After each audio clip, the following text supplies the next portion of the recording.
Hello everybody, it's Flesson19 and welcome to another guide, and this one is on Caravan setups. I think a lot of people are going to be shocked when they find out this information, and if you run a Caravan and you depend on Caravans and you just think you throw them out there, you're going to want to see this, because I spent 3 days coming up with this, and I ran through 8 different scenario setups, and I have the data to go ahead and show you the final numbers as to the profit that I was making on each of these setups. I'm doing this because I've been in contact with Mexico on the forums in how to change things around, and after doing this, I actually don't think that caravans need to be changed in any way to make money. I do think they need a buff as to having more than 30 troops, which I'm going to suggest to him, and I'm thinking maybe increase it by 5 per clan tier, just like you increase your troops, because as you get later into the game, there's bigger looter parties, bigger bandit parties, which can obviously take them down. And that was my biggest hurdle in doing this video. I did not do the Assyrian in this video because that would have probably taken me another 3 days to get set up and done, and I had already invested 3 days into this, so I didn't want to go ahead and double it. But I will go ahead and I will give my opinion on the Assyrian at the end of the video. So the 3 criteria that I used when I went ahead and did this, the first one is going to be spacing. Now, I got a message from Mexico saying that if you space out where you send out your caravans, their initial starting location, they'll make more money than if you just send them all out in the same location. Now, initially I thought it was just a language barrier because he doesn't speak English too well, and I thought he just meant if they get clouded up or clogged up on the campaign map. But going back and reading it a couple times, I did understand that that's what he meant. So that was one of the criteria that I used, was to spread them out and to leave at least one town in between where I would set them up. So if I were to go ahead and I were to send one out in Hubyar, I would make sure that I would not have the next one in here anywhere. And if possible, try to leave 2, because he said also not near each other. So make sure there's at least a gap of 1 city that you do not send out another caravan. So it can get hard to remember, because if a caravan gets captured and you sent one out in Poros already and you don't realize that and send that one out from Poros, then that can go ahead and mess you up as well. The second criteria that I went ahead and I used was upgrading the troops. Now, for non-Assyri, it costs 15,000 to send out a normal one. Now, I remember reading a message a month or 2 ago that when you set these up, they take that 15,000 and they pay their wages out of it, but they also use that money to buy items. So it occurred to me in the back of my head, thinking, well, if you send out an upgraded version for 22,500, won't they have 7,500 more to spend? Or does that go right to paying for the troops? So that was the second criteria I used. The final criteria I used was trade levels, because trade reduces the trading penalty. So on my first set, I had every companion with under 50 skill. Then on another test, I had all companions between 100 and 150 skill. So those are the 3 criteria that I went ahead and used. Now, I know there's going to be a lot of RNG involved, I did my best to mitigate as much of that as possible. When I went ahead and did these setups, I tried to make sure that I was doing it from almost the exact same time period for each of them. But of course, as we know, the economy, the AI, everything works differently on every playthrough. So it's not going to be exact. However, when you see these numbers, I think you will understand a pattern that will develop. Now, when I did this, I did not look at this number. This is just expected how much you're going to go ahead and get. That's all that is expected amount. That doesn't mean virtually anything. It's the number that appears here that you actually receive. So what I did was I sent all the guys out.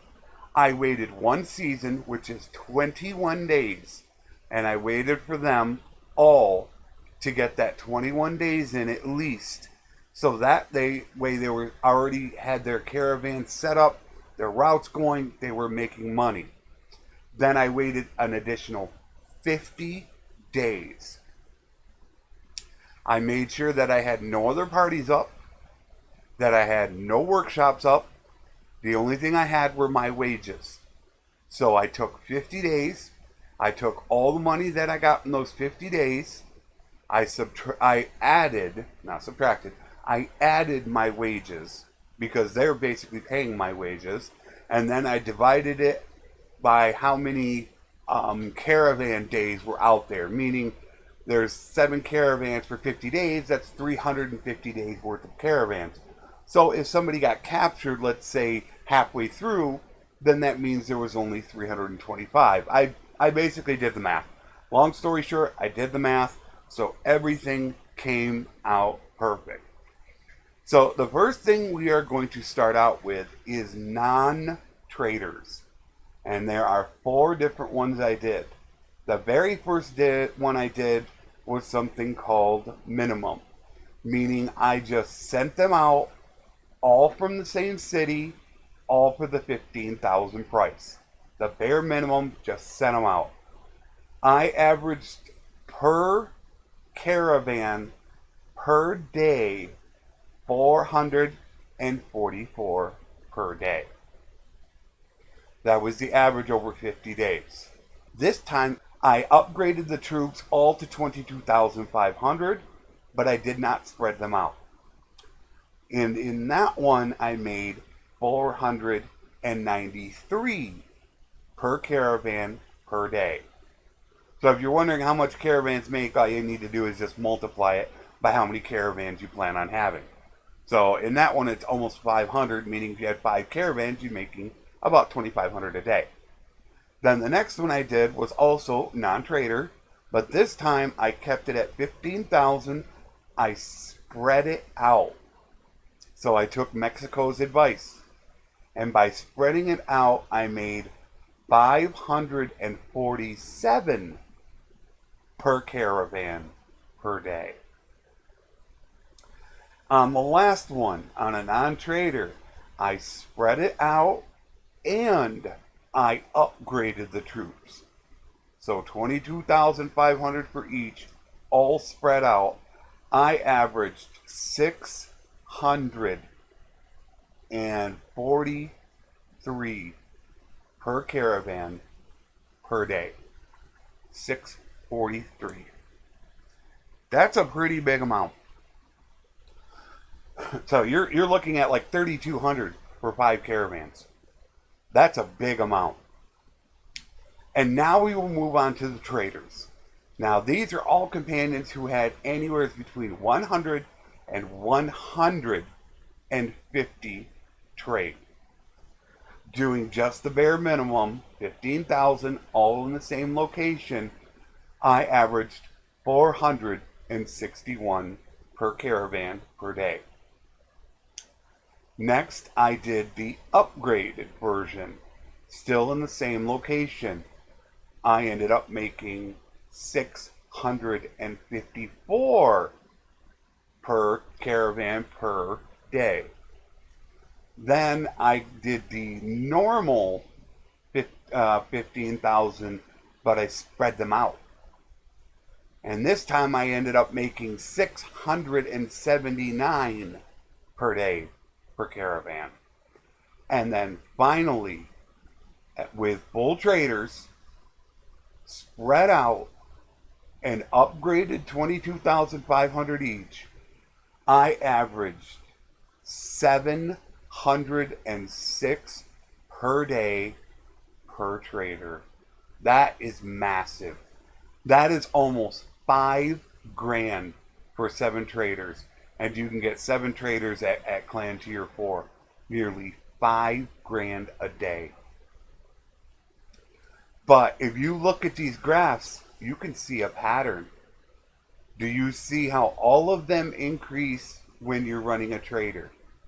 And do you see each one of them is higher than the next one right below it, whether it's a trader or a non-trader? When you start seeing a pattern like that, it can kind of lead you to believe that, yeah, I think this is kind of accurate. I mean, when you get patterns like that, it kind of rings true. The non-traders and the traders were exactly the same as far as they made more, but yet each one made more than the other. So I think it is a very good test to show exactly what you might need. And now you can decide if you're not running traders or not, but you might want to go ahead and just spread them out.